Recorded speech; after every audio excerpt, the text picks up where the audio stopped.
also teach conduction. What is the conduction? How many modes of conduction? How many modes of heat transfer? बताया था मैंने? Yes sir. तो हमने previous class में आपको as a फोरियर्स law बताया था। Yes sir. लेकिन फोरियर्स लॉ में हमने ये बताया था कि q equal to minus K dt upon dx। But how can we drive the k? k क्या होता है? Thermal conductivity. Thermal conductivity.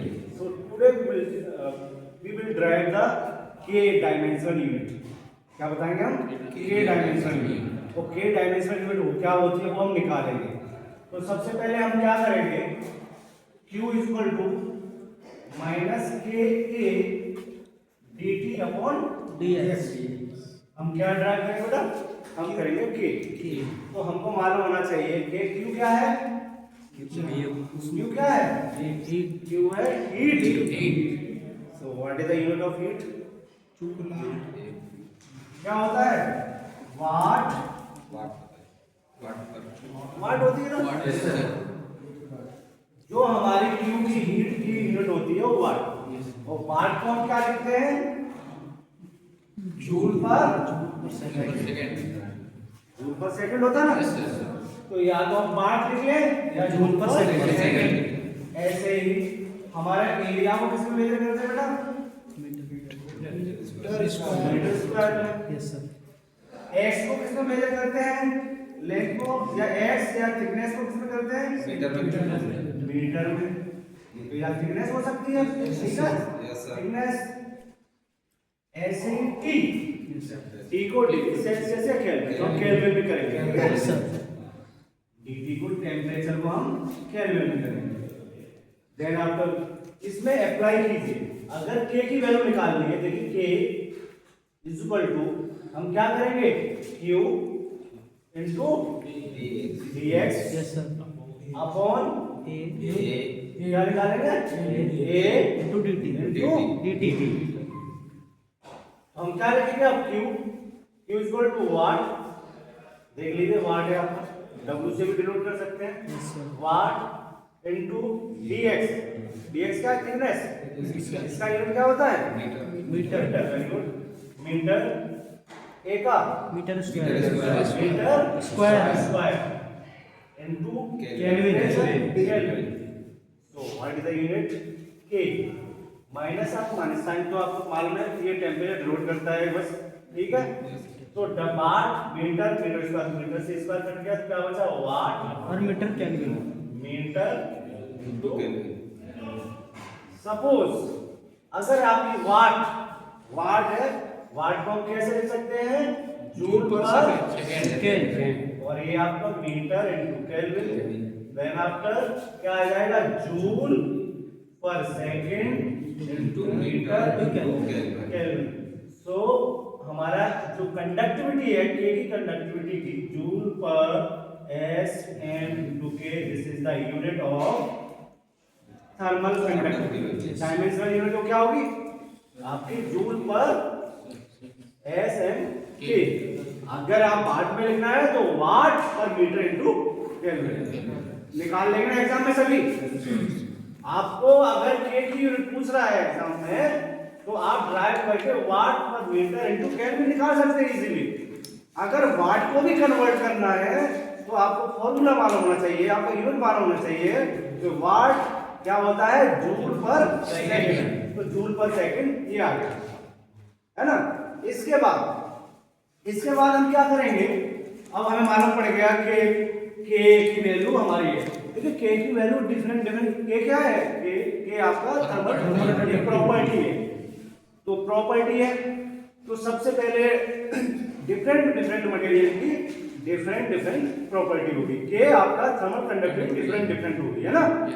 तो आपका जैसे लकड़ी है, कुचालक है, ठीक है? तो मिनिमम होगी। मिनिमम मींस 0.2 के बिलो जो भी होती है ना थर्मल कंडक्टिविटी, वो टोटल जो भी होती है थर्मल कंडक्टिविटी वो कुचालक रहती है। उसमें जो हमारा हीट है ना, हीट फ्लो कम होता है, मतलब होता ही निग्लेजिबल रहता है, ठीक है? तो इस तरीके से डिफरेंट हमारी थर्मल कंडक्टिविटी रहती है। तो टुडे ये हो गया आपका topic. Then after today we will discuss as a study state, आपका स्टडी स्टेट हीट कंडक्शन क्या होता है, वो भी वन डायमेंशन में स्टडी स्टेट। देखिए आपका अगर स्टडी स्टेट हो रहा है, स्टडी स्टेट हीट कंडक्शन हो रहा है, आपका स्टडी स्टेट हीट कंडक्शन का मतलब क्या है, जो भी हमारा हीट ट्रांसफर है, heat transfer does not change with the time. वो हीट ट्रांसफर या टेम्परेचर डिफरेंस हो रहा है, वो आपका किसके अकॉर्डिंग नहीं होना चाहिए। अगर टाइम बढ़ रहा है आपका या घट रहा है, वो लेकिन चेंज नहीं होगा। स्टडी स्टेट, तो स्टडी स्टेट जो हीट कंडक्शन है, study state heat conduction only one direction बोला जाए तो one dimension study state heat conduction. तो क्या मतलब हुआ, आपका स्टडी स्टेट तो है ही वन डायमेंशन, एक डायमेंशन में, चाहे एक्स डायरेक्शन हो, चाहे वाई डायरेक्शन हो, चाहे जेड डायरेक्शन हो। तो जब आपका स्टडी स्टेट होना heat conduction only one direction में है, तो कहने का मींस जो टेम्परेचर वन डायरेक्शन में ही चेंज होगा, है ना, ओनली टेम्परेचर चेंज या varies with one direction. Suppose कीजिए कि आपके पास अगर कोई भी एक कोई स्टिक टैंक है, कोई स्टिक टैंक का कोई वॉल, उसमें से एक वॉल दी गई है। तो ये देखिए, ये वन डायमेंशनल है ना, लिख लीजिए यहाँ पे वन डायमेंशनल हीट कंडक्शन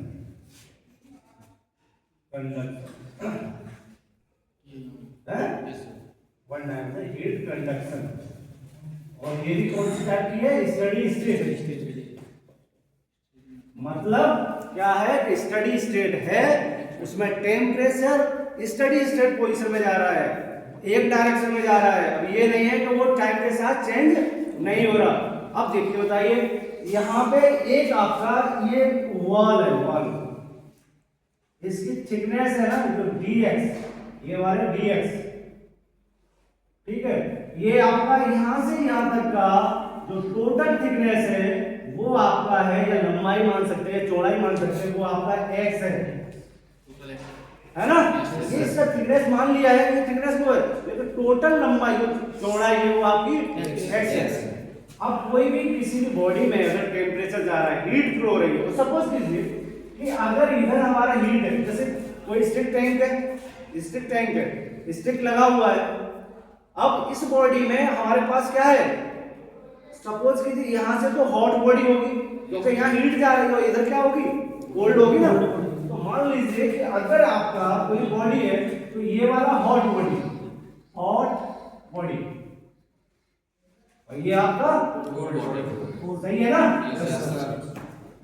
अब we are giving the heat, अगर हम हीट दे रहे हैं, यहाँ पे हीट दिया, तो देखिए आप हीट यहाँ पे एक्यूमुलेट हो रही है, एक्यूमुलेशन हो रहा है हीट का, हीट जा रही है, हीट बाहर तो नहीं निकल रही अभी, तो कांस्टेंट हीट रहेगी यहाँ पे। जब कांस्टेंट हीट है तो यहाँ पर टेम्परेचर, इस बॉडी का टेम्परेचर क्या होगा, मान लीजिए T1 है ना। वो जैसे जैसे इस बॉडी के अंदर टेम्परेचर जाएगा, वो टेम्परेचर क्या करेगा, इसमें घटेगा, और घटेगा और यहाँ पे सरफेस पे आ जाएगा, और टेम्परेचर सीधा क्या हो जाएगा, T2, टेम्परेचर रिड्यूस हुआ। और ये है आपका, ये हमने क्या कहा है, ये स्टडी स्टेट है वन डायरेक्शन में, देखिए वन डायरेक्शन में लिखा है, वन डायमेंशनल मतलब जो टेम्परेचर है वो किसमें जाएगा, एक्स डायरेक्शन में, है ना, इस तरीके।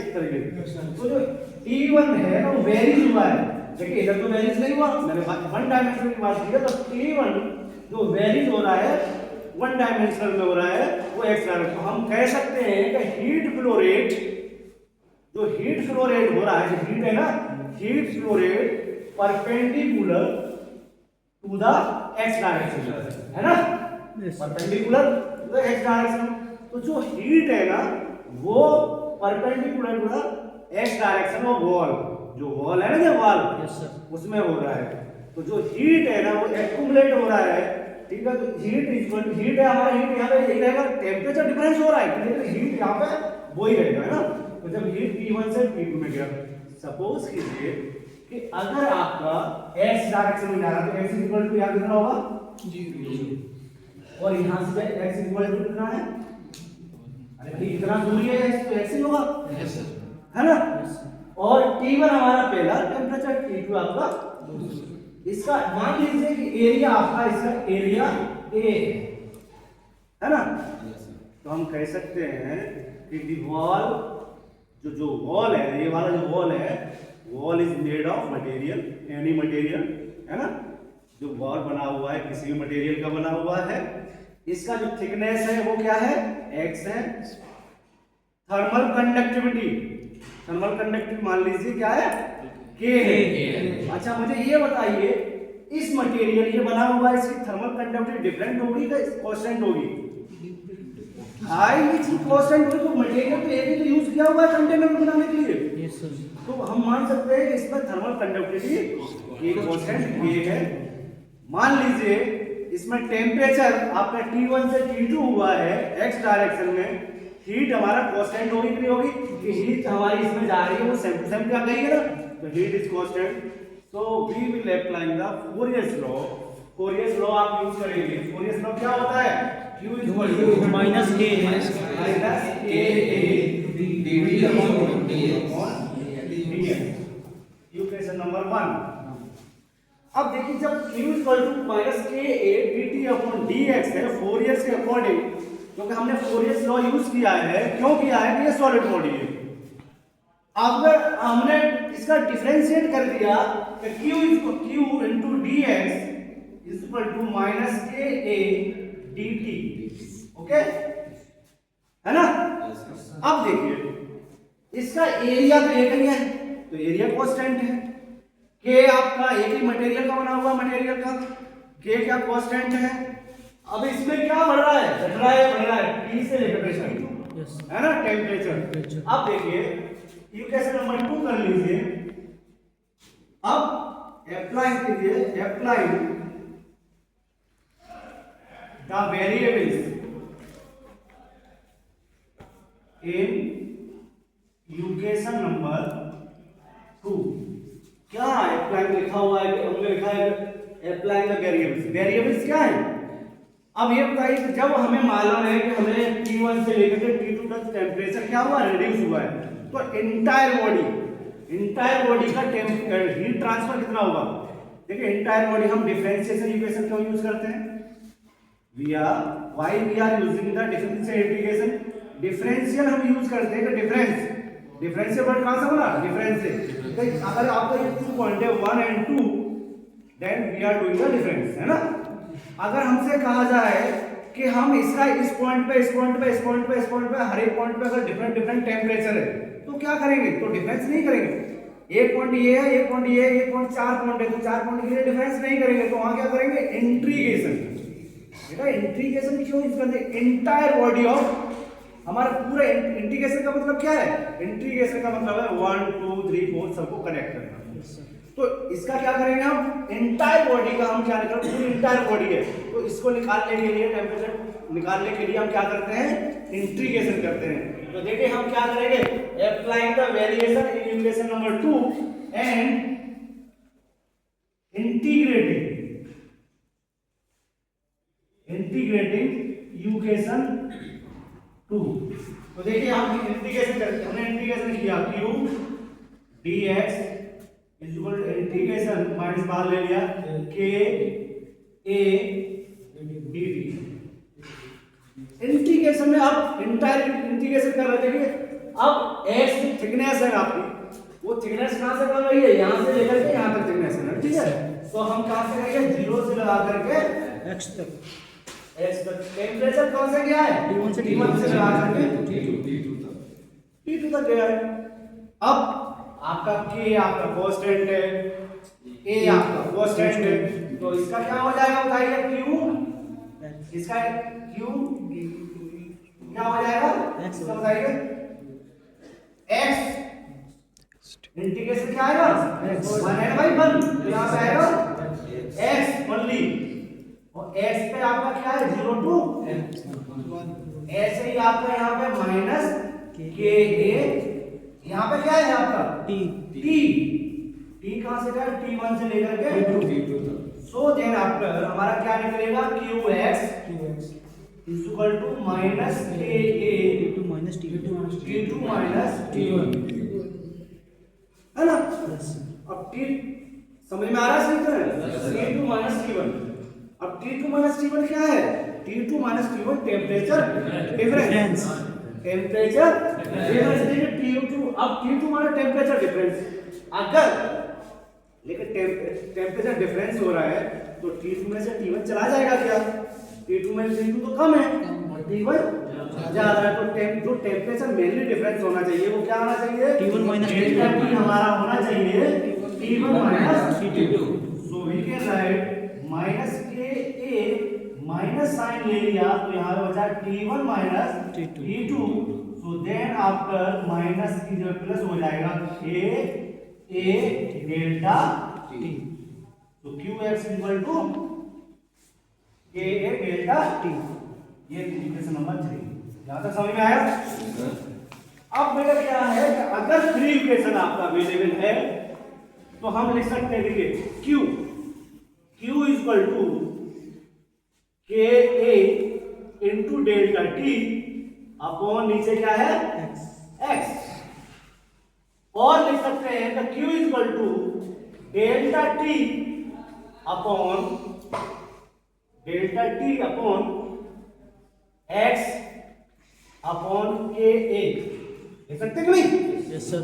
भाई ये इसका ये था ना, ऐसे था Yes. तो डेल्टा T तो ऊपर रह गया और ये नीचे आ गया आपका K, तो delta T upon X upon K।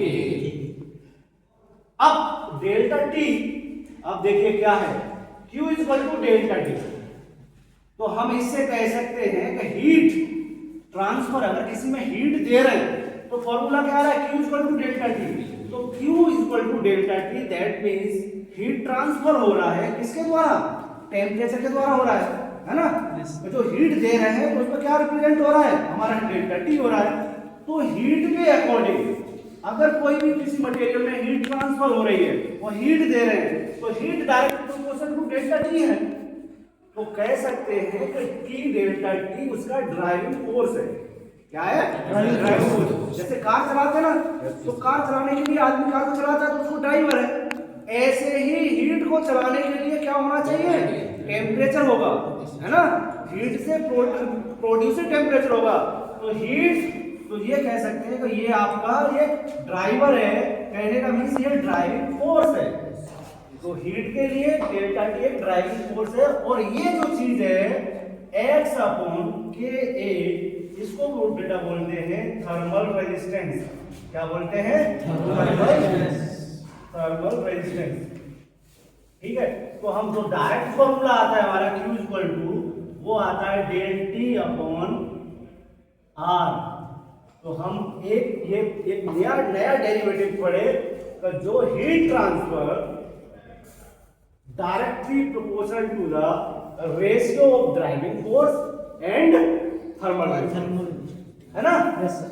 जो हीट है ना वो डायरेक्टली किसके अकॉर्डिंग होती है, हीट डायरेक्टली जो हीट ट्रांसफर होता है वो directly ratio of driving force क्या है भाई, हीट को चलाने के लिए क्या चाहिए, टेम्परेचर चाहिए, और थर्मल रेजिस्टेंस क्या होता है, थर्मल रेजिस्टेंस को रोकने के लिए, है ना। Yes sir. भाई हीट को अगर आप हीट देंगे किसी बॉडी में तो क्या करता है, जैसे आपने लकड़ी में हीट दी तो क्या करता है, इसमें तो एक तो टेम्परेचर प्रोड्यूस होगा और इसे रोकता भी होगा, कोई रोकता कौन है, रेजिस्टेंस बोलते हैं ना, रेजिस्टेंस रोकता है। तो वैसे ही heat directly equal to the ratio of driving force and thermal resistance. तो ये आपका जो फॉर्मूला है वो आपका ये प्रूव करके निकला। Thank you.